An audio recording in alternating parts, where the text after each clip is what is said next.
Dude, Yeah. when you were a kid, did Santa Claus always bring you what you wanted? No, not always. Not always? Yeah. Well, what if you could sit in Santa's lap now and ask him for something? What would it be? If he was real. A remote control for my wife. She watches a lot of TV, huh? No, I mean a remote control for my wife. Mute.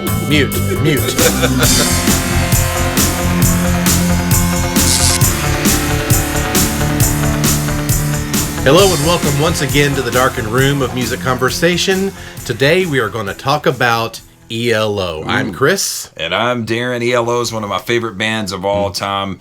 And I thought we'd have just a little discussion, bring up some songs, talk about a little bit of history, and just some fun facts about one of my favorite bands of the 70s and one of my favorite bands of all time. I'm all for it. I love ELO. All right. Well, ELO, if you didn't know this, came out of the ashes of a band called The Move that was based out of the UK. And Roy Wood was the leader of The Move. And eventually, they had some hits in the UK in the late 60s, into the early 70s. And eventually, Jeff Lynne joined The Move. And he was in the final lineup in 1972, which also included Bev Bevan, who was the drummer who actually morphed into the lineup of ELO as well. Uh-huh. So you had Roy Wood, and you had Jeff Lynne, and you had Bev Bevan, all in The Move.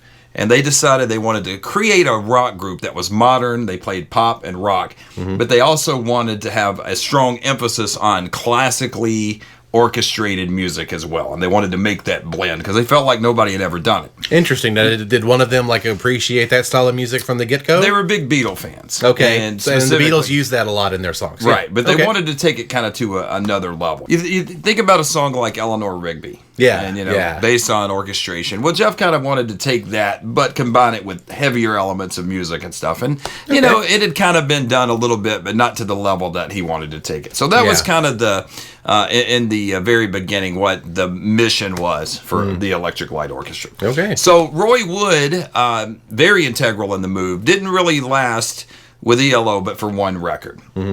He appears on 2 songs on album number 2, but then he was gone. So at that point, it was Jeff Lynne's baby. A few fun facts here that I found very interesting when I did a little bit of research here.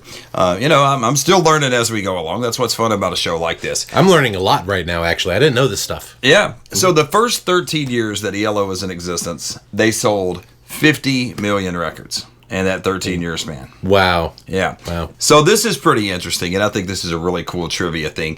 The Electric Light Orchestra is the only U.S. band to have 20 top 40 hits without a number 1 song. Wow. Yeah. So their biggest hit ever, would you like to take a guess at what their biggest hit of all time was? And it made it to number 4, by the way. Was it Evil Woman? No. No? I don't know then. That was a top 10. Okay. Don't Bring Me Down. Really? Yep. Okay. Made it to number 4. That's the biggest hit they ever had. Never got into the top 3. Wow. So okay. I found those things to be pretty interesting. Yeah. So I thought that we would just talk about our favorite ELO songs. I go a little bit deeper. Obviously, they're one of my favorite groups ever. Yeah. You probably touch more on the hits. Yeah, the ones I picked are the hits because those are the ones I know the best. Yeah. And I'm not as big of an ELO fan as you are. Right. But these are my favorite songs, even though they're probably the most popular too. Right. And I saw Jeff Lynne and ELO a couple of years back. That's right. They're at Bridgestone Arena, right? Bridgestone Arena in Nashville, and they were magnificent. And Very nice. I couldn't get over how well Jeff played, how well he sang. He's in his 70s now. Yeah. Songs were done in the original keys. His voice was perfect. It was just a great show. So if you get a chance to see ELO, I highly recommend it. They still have it. The show's magnificent. The light show's great. Oh, yeah, I'm sure. And, in this age of COVID, we don't know.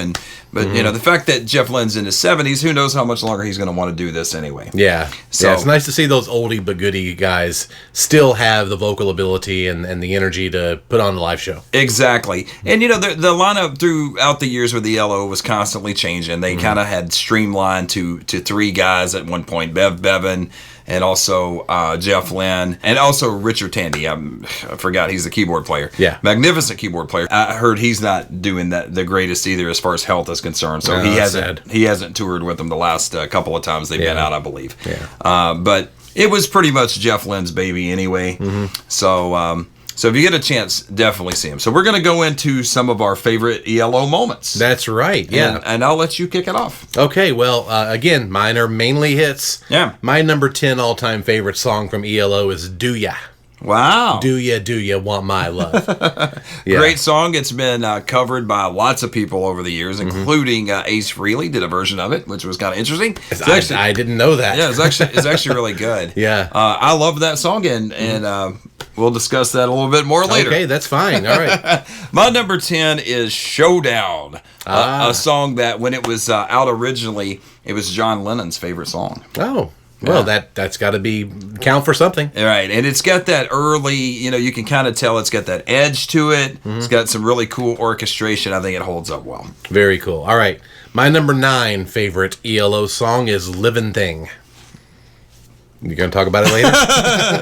That's one of mine too, but say what you want about it. It's good. Okay, no, I just love it. I mean, I don't have, because I'm not as deep into ELO as you are, I don't have a whole lot to say about the songs other than I like their grooves. I think they're cool. They got a great sound. That's right. That's pretty much all I'm going to say. So yeah, well, they got on a major roll too in the 70s. All those albums all in a row are just, I don't know how they did it.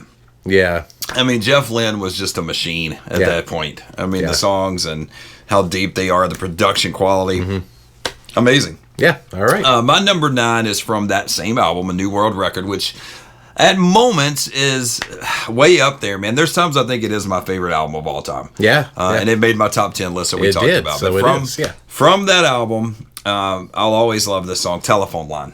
Oh, very nice. Yeah, that's a good one. Yeah. It's on my list, but it's coming up later. All right. Yeah. Well, I heard a story about that too. The AM radio sound that the song starts with. Yeah. Now I'm pretty sure this is right. They actually created that at the mastering stage because Jeff Lynne was like, I'd really like it to have like that AM radio thing. So as they were, like he's on the telephone. Correct. Yeah.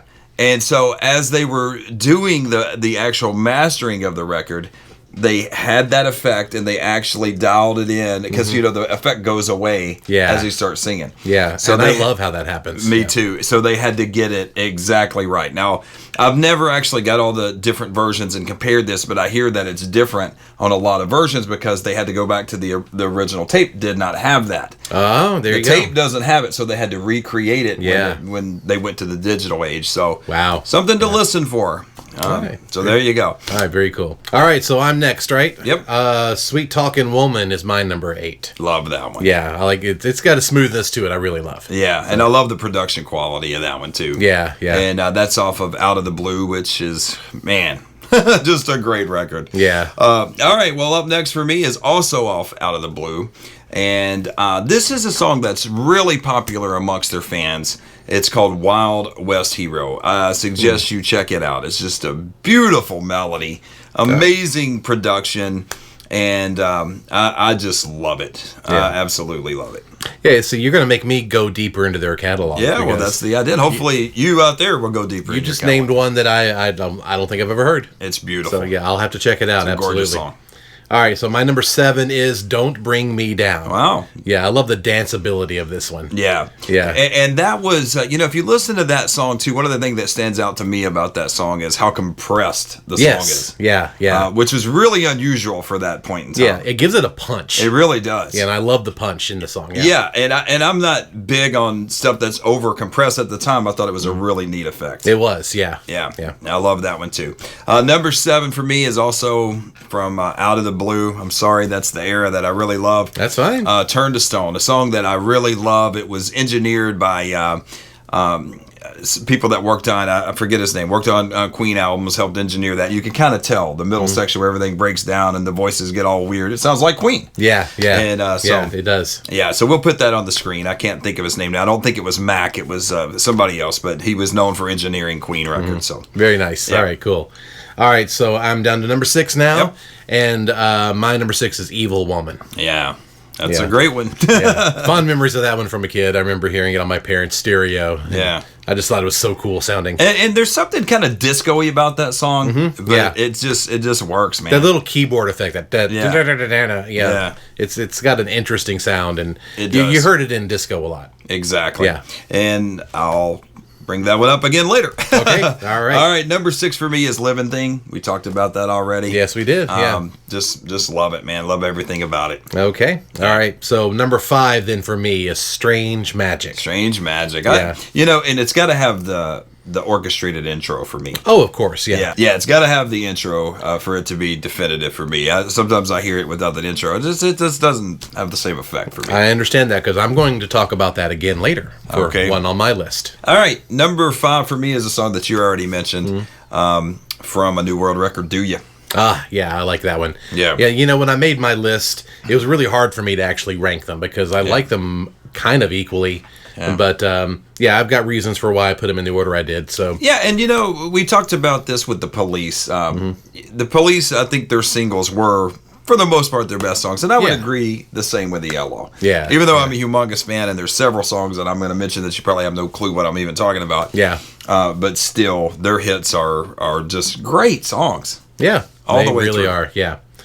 All right, so number 4 for me is actually Turn to Stone. Turn to Stone. Yeah, so which we've already talked about. So you can roll on with your next one then. Number 4 for me is the song that kicks off a New World Record, Tightrope. I just love, as far as string intros go, it's probably my favorite song ever that has strings in it. I just love the way it sets the mood and the tone when it goes into that Beatlesque, like revolution sounding guitar. Just, man, gives me goosebumps every time. I've heard that one. I haven't heard it as much, but I do know what you're talking about. That's a good song. Yeah.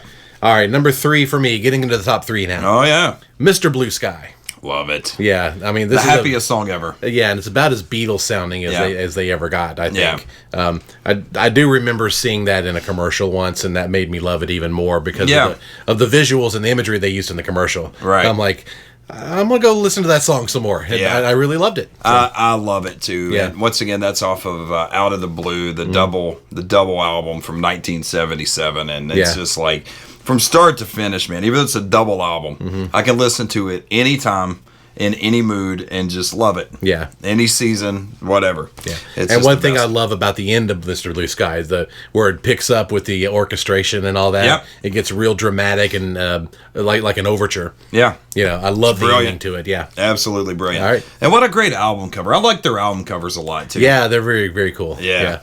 All right, up next for me, number 3, we've talked about it already, Evil Woman. And it's the first song I ever heard by ELO. And I have never, ever, ever got tired of that song. I still, like, every time I hear it, I still enjoy it. Like it's a great song. Yeah, it's a song for me that takes me back to my childhood for sure. Absolutely. Because I remember hearing it so much back then. So my number 2 is one that I actually remember more from my childhood. My dad had the 45, and I used to play it over and over again. And you've already brought it up. It's Telephone Line. Yeah. It's great, man. Yeah, it's a good song. Good song. Excellent song. Yeah. Number 2 for me is probably going to be a little bit of a surprise, but I love this song. I think it's so brilliant. I you know, in the context of a 3.5-minute song, they throw in everything, including the kitchen sink, including a verse in another language, and that is "Hold On Tight to Your Dreams." Really? I love that song. Yeah. And once again, very compressed sounding song. Oh, it's very compressed. Yeah, for that time, you will not find a song that has more compression on it. Yeah. But once again, I think it works. It totally works. And I like the fact that it's kind of got the Chuck Berry rock and roll riff. Yeah. But then it's way more than that. The vocals are just brilliant. The way they're stacked up. I think the meaning of the song is really nice. Yeah. Once again, it kind of takes me back to being a kid when I hear that song, and I just adore it. Yeah. No, not one of my favorites. I like it, but definitely didn't make my top 10 list. Yeah. My number 1 is can I cheat and pick 2 because it's kind of an orchestra intro into the song. I know what this is. It's the Eldorado Overture Can't Get It Out of My Head. Yeah. Probably, I'd say in my top 50 musical moments of all time. I love That's strong. the way that track goes in. I can't listen to one without the other. I totally agree. And it's just a beautiful vocal. And I've always thought it sounded, or he sounds like that. There's a lot of influence from The Move and Jeff Lynne in some Cheap Trick songs. Yeah. That song in particular, I think it's very Robin Zander sounding. Yeah, he does the vocals very, I can see that. Totally. Yeah. No, you can hear it. Yeah. I can see it, too. Didn't I tell you I can see music? Yeah. I love the mystical feel of this song, though. It's just fantastic. It really sets a mood for me. I love it. And before I get to my number one, just think all in a row, man. You had Eldorado, then you had New World Record, and then you had Out of the Blue. You had Discovery. I mean, those are just, man, one right after the other, hitting you over the head with just greatness. Yeah. And I loved the title of Discovery. You know, that album kind of has more of a disco flavor. Yeah. And when they came up with that title, Jeff Lynne had played it for somebody, and the guy said, man, that's very disco. And so Jeff thought, very disco. Let me do a flip on that. Discovery, yeah. Discovery. I love it. Yeah. Another little trivia bit for you. Yeah, nice. All right. So my number one ELO song of all time is another song that many of you out there probably have never heard. I just love it. I love the atmosphere of it. I can just listen to it over and over. It is from Out of the Blue. It's a tune called Starlight. And I think it's got Jeff's best vocal of all time. And I just love it, man. It's just one of those deep cuts that just sits there in the middle of their catalog, and it's the one that is been my favorite for many, many years. Yeah, okay, very nice. Yeah. You know, this Spotify playlist is going to be awesome for people that want to hear the hits from ELO, but also discover some deeper cuts. Right. So be sure you click on the Spotify playlist and check it out to get all of these songs in one place. Exactly. Yeah. ELO, they will grow on you. I've met so many people that was like, I wasn't crazy about them at first. I promise you, you hear these songs a few times and they'll be embedded in your head. Yeah. And in my case, embedded in my DNA. And you won't be able to get it out of your head. Nice. Nice one. All right. Well, thanks everybody for checking this out. This was an episode that was, I was looking forward to because I'm such a huge fan. Yeah. And I hope you enjoyed this. Cool. Thanks for watching this episode of In a Darkened Room. You can find the link to this episode's companion Spotify playlist in the description. Darren and Chris welcome your comments. You can leave your thoughts and opinions in the comments section below. Follow In a Darkened Room on Twitter to receive updates and submit your ideas for what we should discuss in upcoming episodes. Darren and Chris are also on Instagram, so give them a follow there as well. All of these links can be found in the description below. While you're there, be sure to click subscribe and ring the bell. Okay, random topic time, and we're going to do a little Spotify shuffle play. You ready for this? The Russian roulette of music games. That's right. Going to the Spotify playlist here, I'm going to hit shuffle, and we get Toad the Wet Sprocket, Crazy Life. And that's off... That's off of the album Coil. Coil, which has Come Down on it. That's correct, right, which is my favorite Toad song, by the way. And, Toad's one of my favorite bands. Yeah. This one is interesting. It's actually my favorite song by Toad the Wet Sprocket, but not one written or performed by Glenn on lead vocals. It's Todd. Okay. Who's actually doing it. I just love the feel of this song. Todd the Wet Sprocket. Todd the Wet Sprocket. You could call it that, yeah. Yeah, I like the song. The album in particular, I think, had their edgiest stuff on it. Yeah. And wow, what a way to go out at the time. And I love that, I love the melancholy feel of Toad the Wet Sprocket. Yeah. And this is one of those songs, but it's got that edge to it, like the rest of the album. It's very dreamy at the same time. It's very dreamy, yeah. I like that. Which is probably why I love it so much, because I'm attracted to things like that. Yeah, that would be interesting to rank the Toad the Wet Sprocket albums. I know you like the first, or not the first one, Fear the best, which is their second. I think it's their third. Third, okay. Yeah. Gonna double check it and do an edit if it's not. So I probably like the albums in reverse order. Yeah. I like Coil the best, and then Dulcinea, I thought that was a great record. Yeah. Of course, Fear. I don't know. Fear's probably so the best. Good. Fear's probably the best, but I like the added edge that Coil had. Yeah. I really did. Yeah. Yeah, it worked really well for them. Yes, absolutely. All right, cool, guys. That does it for this episode. We appreciate you watching. Check out that ELO stuff. Click subscribe. Tell your friends about us. Spread the word. And we'll be back with another episode. A Christmas episode. A Christmas episode. That's right. Spreading Christmas cheer. That's right. Take care, guys. Thank you.